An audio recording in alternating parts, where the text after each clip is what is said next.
రోజున బస్ కిరా అడిగినరా అక్క ఒట్టేసి చెప్పురి 7 కన్నా ఓనరు ఎవరైనా అడిగిర్రా ఉచితంగా బస్సు ఇయ్యలే అక్క మీకు అందరికీ 11,000 కోట్ల రూపాయలు మీ తరఫున ఆర్టీసీకి నేను కడితే ఇవాళ 1,000 కోట్ల రూపాయల లాభంతో ఆర్టీసీ నిలబడ్డది మా అక్కల్ని అందరినీ ఆర్టీసీ బస్సులో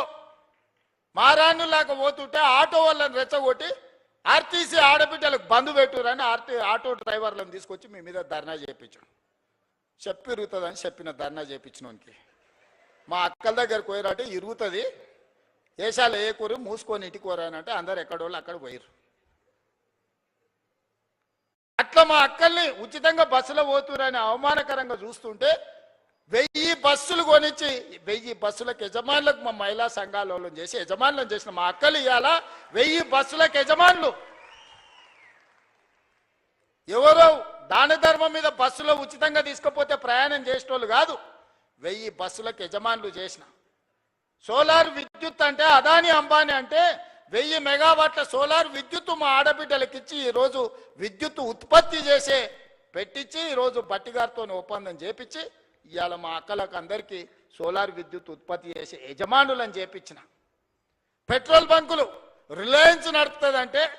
నారాయణపేట నుంచి ఈరోజు సంఘాలకు పెట్రోల్ బంకులు ఇప్పించి పెట్రోల్ బంకు యజమానులను మా అక్కలను చేయలేదా రిలయన్స్తో పోటీ పడే విధంగా మా అక్కలు ఇన్నే ఉంటారు కదా చెప్పమను ఇవాళ ఈ శిల్పారామం హైటెక్ సిటీ అంటే అన్ని ఐటీ కంపెనీలు విప్రో మైక్రోసాఫ్ట్ లేకపోతే పెద్ద పెద్ద కంపెనీలు అని ఎప్పుడన్నా మా అక్కలకి పక్కనే 3.5 ఎకరాలు ఉందయా 1000 కోట్లది ఒకసారి ఇందిరా మహిళా శక్తి స్టాల్స్ అని దీని పక్కనే గోడ కూడా మొత్తం లేదు పోత చూసిపోరు 1000 కోట్ల రూపాయలతోని మా అక్కలు తయారు చేసిన వస్తువులు అమ్ముకోనికి హైటెక్ సిటీ పక్కన 1000 కోట్లు 150 షాపులు మా అక్కలు ఉత్పత్తి చేస్తే గ్రామాలలో ఉత్పత్తి చేసే వస్తువులను ప్రపంచానికే గర్వంగా ఇక్కడ పెట్టి ఇలా మా అక్కలకు హైటెక్ సిటీ పక్కన 1000 కోట్ల భూమి నేను ఇచ్చిన 1000 కోట్లు 8,000 గ్రామ సంఘాల కోసం మీటింగుల కోసం ఒక్కటేసారి మొన్న టెంకాయ కొట్టి ప్రారంభించిన జిల్లా కేంద్రాలు తొందరలోనే 23 జిల్లాలలో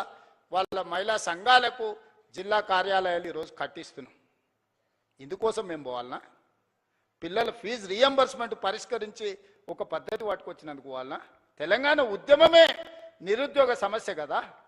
ఓ శ్రీకాంతాచారి ఓ కానిస్టేబుల్ కిష్టయ్య ఓ ఈశాన్ రెడ్డి ఓ వేణుగోపాల్ రెడ్డి ఓ సురేష్ నాయక్ ఓ కవితా నాయక్ ఈ పిల్లలందరూ దేనికోసం చచ్చిపోయినరు మేము అమరులమైనా సరే ఉస్మానియా యూనివర్సిటీ గేటును దాన్ని పెట్రోల్ పోసుకొని తగలబెట్టుకున్న యాదయ్య దేనికోసం చనిపోయిండు యాదిరెడ్డి ఎర్రకోట ముందల చెట్టుకు ఉరేసుకొని దేనికోసం ప్రాణత్యాగం చేసిండు శాశ్వతంగా ఈ తెలంగాణను పట్టి పీడిస్తున్న ఉద్యోగ సమస్య నిరుద్యోగ సమస్యను పరిష్కరించడానికి వందలాది మంది ఆత్మ బలిదానాలు చేసుకుంటే దుర్మార్గుడా నువ్వు ముఖ్యమంత్రి అయి నువ్వు నీ కొడుకు నీ అల్లుడు నీ బిడ్డ నీ సడ్డకుని కొడుకుకు ఉద్యోగాలు ఇచ్చుకున్నావు కానీ మా నిరుద్యోగ యువకులకు పరీక్షలు పెడితే పేపర్లు పల్లి బఠానీలాగా జిరాక్స్ సెంటర్లలో అమ్ముకున్న దుర్మార్గుడా నీ ప్రక్షాళన చేసి 70,000 ఉద్యోగాలు 30 నెలలు ఇచ్చింది నేను కాదా ఆడ ఈడ కాదు గ్రూప్ 1 ఈడి నుంచే 562 మందికి ఈ నుంచే ఉద్యోగ నియామక పత్రాలు ఇచ్చిన పుల్లలు పెట్టి కేసులు పెడితే సుప్రీంకోర్టు వరకు పోయి కొట్లాడి 562 మంది పేదోళ్ళ బిడ్డల్ని కాపాడి ఇవాళ గ్రూప్ 1 అధికారులను చేసిన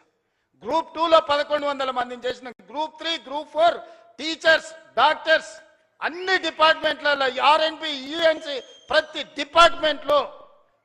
అగ్రికల్చర్ నుంచి ఇరిగేషన్ వరకు ఎడ్యుకేషన్ నుంచి ప్రతి డిపార్ట్మెంట్లో 70,000 ఉద్యోగ ఖాళీలను భర్తీ చేసి వాళ్ళందరూ కూడా మొదటి తారీఖు నాడే జీతాలు ఇస్తున్నాం కదా ఇది కాదా ప్రజాపాలన ప్రజలు ఎన్నుకున్న ప్రభుత్వం ఇది కాదా 5 ఏళ్ల కోసం ప్రజలు ఎన్నుకుంటే నువ్వు రాజీనామా చేయి నువ్వు దిగిపో నీ అయ్యా జాగిరా దిగిపోనికే మీ తాతల గడి అనుకుంటున్నావా గడి ముందల లేకపోతే మేమేమన్నా బానిసలం అనుకుంటున్నావా ఏమనుకుంటున్నావు బిడ్డ దుక్కి దున్నే చేతులు ఇవన్నీ ఉన్నాయి నువ్వు అనుకుంటున్నావేమో మళ్ళా రావాలి వస్తాడు తిరుగుతాడు అని వస్తే ఏమిస్తాడు ఏమి చేయడు మీరు ఆలోచన చేయండి సోదరులారా రైతు రుణమాఫీ చేయడు రైతు భరోసా ఇవ్వడు నిరుద్యోగ సమస్య తీర్చడు పండించిన పంట కొనడు ఊరేసుకుంటే ఊరేసుకున్నట్టే అని చెప్పినోడు ఇవాళ 2,88,00,000 మెట్రిక్ టన్నుల ఉత్పత్తిని చేయటమే కాకుండా అన్ని వడ్లు ఉత్తమ్ కుమార్ రెడ్డి గారు కొని